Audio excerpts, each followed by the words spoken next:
এদিকে এই মুহূর্তে শহীদ মিনারে আছেন আমাদের আরেকজন সহকর্মী স্বপন আহমেদ। সেখানে বর্ষবরণের আয়োজন কেমন চলছে সেই বিষয়ে জানতে যুক্ত হব তার সঙ্গে। স্বপন, কি অবস্থা দেখতে পাচ্ছেন সেখানে? লোকজনের সমাগম কেমন হচ্ছে? সকাল থেকেই নিশ্চয়ই মানুষজন আসা শুরু করেছে সেখানে। ধন্যবাদ সাজিয়া। আমি আসলে আপনাকে এবং আপনার মাধ্যমে এটিএন নিউজের যারা দর্শক রয়েছে তাদেরকে নববর্ষের শুভেচ্ছা জানাতে চাই। শুভ নববর্ষ। আপনি জানেন যে বাংলার এই প্রথম দিনে মানুষ কিন্তু ঢাকা বিশ্ববিদ্যালয়ের যে আনন্দ শোভাযাত্রাটি হবে সেই শোভাযাত্রায় অংশ নিতে ইতিমধ্যেই সকাল থেকেই বিভিন্ন প্রান্ত দিয়ে আসলে তারা ঢুকছেন। আমরা এই মুহূর্তে রয়েছি কেন্দ্রীয় শহীদ মিনার যে প্রাঙ্গণটি রয়েছে, যেখান দিয়ে আসলে নির্দেশনা দেওয়া হয়েছিল যে এই প্রান্ত দিয়ে মানুষ ঢুকবেন, সেখানে রয়েছি। সেখানে কিন্তু অসংখ্য মানুষ তারা আসলে এই যারা আনন্দ শোভাযাত্রায় অংশ নেবেন তারা আসছেন। আমরা দেখছি যে আসলে সব বয়সী মানুষ তারা কিন্তু অংশ নিতে ভিতরের দিকে যাচ্ছেন, অর্থাৎ যেখান থেকে চারুকলার সামনে থেকে, যেহেতু 9টা থেকে শুরু হবে, অলমোস্ট প্রায় 9টার কাছাকাছি সকাল থেকে আসলে মানুষের যে ঢল সেটি আমরা দেখতে পাচ্ছি।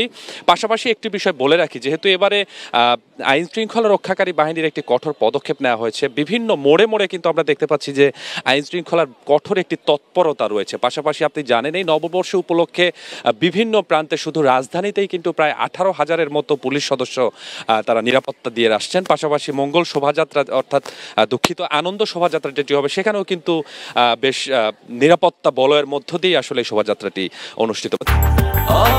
ব্রেকফাস্ট, টিফিন কিংবা স্ন্যাক টাইমে মজাদার আয়োজন মানে অল টাইম ব্রেড। তো আমরা বিভিন্ন মানুষের সাথে কথা বলেছি। এবারে যেহেতু প্রতিপাদ্য বিষয় থাকছে নববর্ষের ঐক্যতান, স্বৈরাচার অবসান, এই প্রতিপাদ্যকে সামনে রেখেই কিন্তু মানুষের মধ্যে যে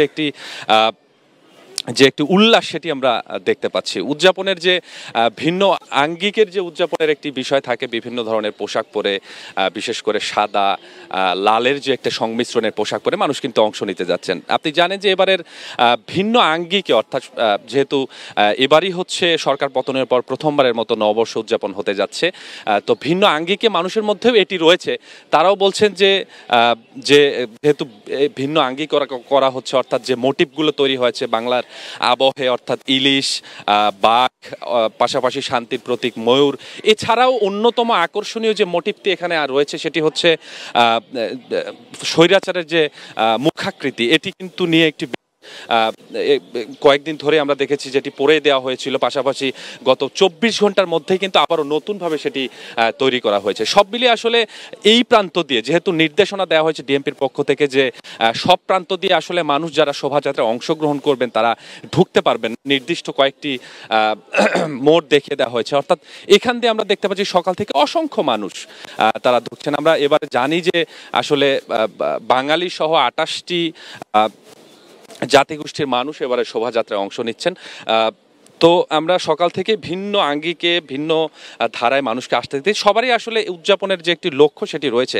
তারা বলছেন যে এই যে আনন্দ ঘন একটি মুহূর্ত, বাঙালি জাতি আসলে পুরোটাই এই উদযাপনকে আসলে খুব ভালোভাবেই করে থাকেন। তো সব মিলিয়ে এখন পর্যন্ত যেহেতু 9টার মধ্যে, 9টা থেকে চারুকলার সামনে থেকে শুরু হবে, তো আমরা অপেক্ষামান অবস্থায় রয়েছি যে শহীদ মিনার প্রাঙ্গণে যখনই আসবে তখনই হয়তো শোভাযাত্রাটি নিয়ে আপনাদেরকে আমি সম্পূর্ণ আগেকে দেখাতে পারছি। আরেকটি বিষয় উল্লেখ করতে হয় যে যেহেতু এবারে আইন শৃঙ্খলা রক্ষাকারী বাহিনীর একটি কঠোর তৎপরতা আমরা বিভিন্ন মোড়ে মোড়ে দেখতে পাচ্ছি, তো নিঃসন্দেহে এটি বলা যায় যে কোনো ধরনের যে ঝামেলা বা কোনো ধরনের অন্য যে একটা কোনো ধরনের কোনো ঝামেলা হবে, এটি আসলে হবে না, এমনটি পুলিশের পক্ষ থেকেও যেমনটি জানানো হচ্ছে। পাশাপাশি আমরা সৎ চরিত্রেও দেখতে পাচ্ছি। সব মিলিয়ে আনন্দ ঘন মুহূর্ত নিয়েই আসলে উদযাপনের, এই নববর্ষকে উদযাপনের উপলক্ষে মানুষ ঢুকছেন।